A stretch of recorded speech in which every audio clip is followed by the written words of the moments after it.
Crônicas do Amanhecer. Por Feijão. Centro Espírita Allan Kardec de Balneário Gaivota, 24 de julho de 2021. O conforto da fé em um período de perdas e dores. Parte 1. O Brasil vive uma tragédia como nunca viveu em toda a sua história moderna. As vítimas do novo coronavírus se acumulam e, com um volume cada vez maior, viram meras estatísticas oficiais. No coração daqueles que perderam um pai, uma mãe, um irmão ou uma irmã, um amigo, uma amiga, um avô ou uma avó, a dor é incalculável. Não há número que a represente. É nesse momento que o apoio espiritual cumpre um papel fundamental, o de dar consolo aos que sofrem, respostas aos que têm dúvida, e caminhos aos que se sentem perdidos. No Brasil inteiro já são oficialmente 325.284 vidas perdidas para a Covid-19. Somente nesta semana, entre segunda 29 e quinta-feira 1, foram reportados 13.078 óbitos no país. No Rio Grande do Sul, as mortes ultrapassaram a marca de 20.000 nesta quinta-feira. As mortes aumentam em uma quantidade assustadora. Diante desse quadro de tragédia, misturada com medo e desalento, é da natureza humana buscar acolhimento. E, quando os médicos não sabem responder às dúvidas que surgem em momentos como esse, as respostas costumam ser buscadas em outros lugares, com outras pessoas. As crenças religiosas funcionam como um esteio em momentos de dificuldade. No caso do atual, as perdas são amplificadas, pois as pessoas sequer podem se despedir de seus entes queridos que se foram, visto que os protocolos sanitários impedem a realização de cerimônias como velórios.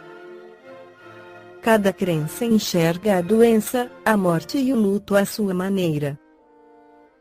Boa parte delas se assemelham em alguns pontos, mas também se diferenciam em outros.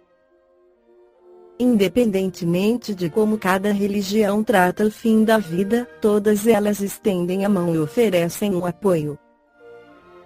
Apoio esse que se dá não só a quem está doente, mas também para seus familiares, amigos e conhecidos. A percepção de que houve um aumento no número de pessoas que buscam conforto espiritual no atual período é compartilhada por líderes religiosos gaúchos.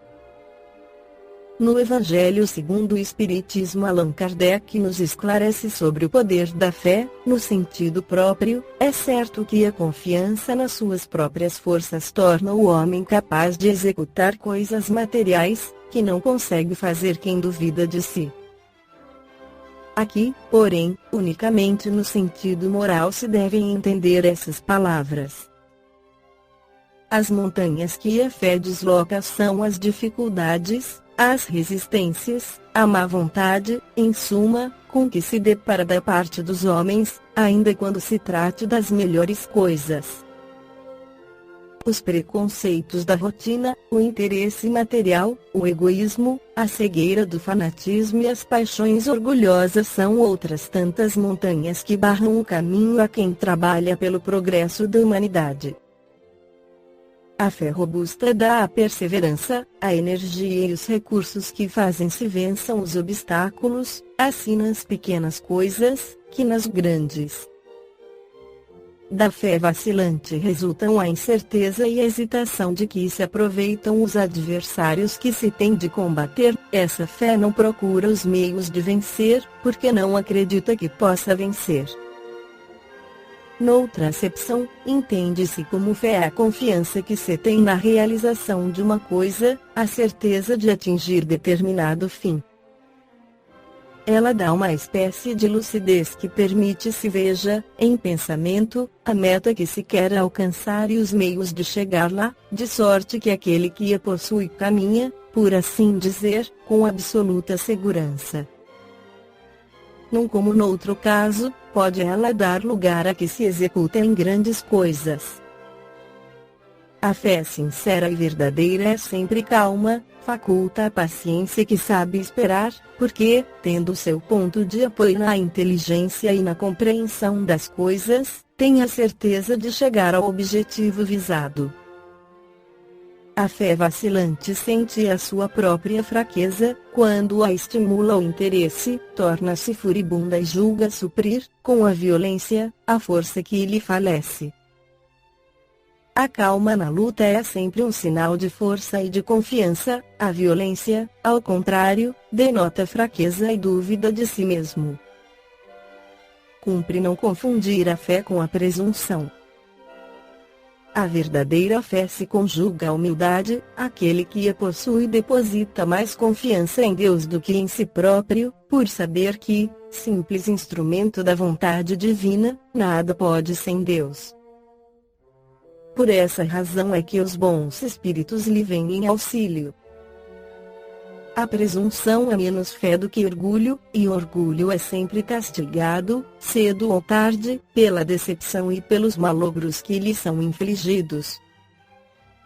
O poder da fé se demonstra, de modo direto e especial, na ação magnética. Por seu intermédio, o homem atua sobre o fluido, agente universal, modifica-lhe as qualidades e lhe dá uma impulsão, por assim dizer, irresistível.